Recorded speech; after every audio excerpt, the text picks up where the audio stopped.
A state lawmaker in Idaho proposed a bill that opens up the door to all kinds of nonsense when it comes to the education system.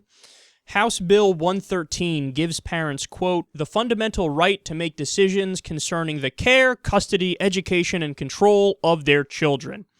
Parents retain those rights, quote, regardless of whether they continue to be recognized or articulated as constitutional rights by federal or state courts. So first of all, you're not allowed to do that and just override the judiciary and the federal government because you say so. That's not how the country works. You can't take a piece of state legislation and say, this is off the table and the state governments and the judiciary can't question this. But you're not allowed to do that. The way the system functions is very clear that you can't do that. That's what the Supremacy Clause in the Constitution is all about. But notice, as the Democrats pointed out in this debate when they saw this piece of legislation, this legalizes parents to just pick everything that kids learn. So while the goal was for parents to be able to push Christian teaching and smack down sex ed stuff, that was the original purpose. They were outraged that kids were learning about sex at too young an age.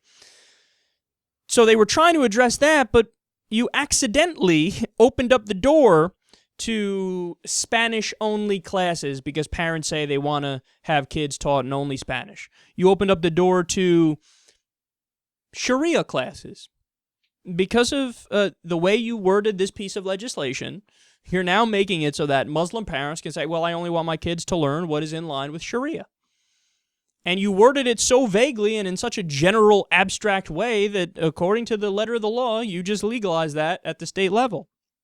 You also legalize classes on white privilege, something that I know you're against. But if a parent says, hey, all right, if you're allowing me to pick here, regardless of any other external factors or care for education itself, well, then I pick classes on white privilege. So go ahead and teach that. See, I love it when right-wing ideologues have a plan backfire on them because they never think about it from other angles, so they don't realize the unintended consequences of their actions. They're like, let's, we should totally legalize a system where we learn about Jesus and we learn about creationism in the Bible and we don't learn about sex ed because that's icky. We don't want kids learning about that. So let's find a way to craft a bill that does it. Oh, God, we accidentally said Sharia is cool.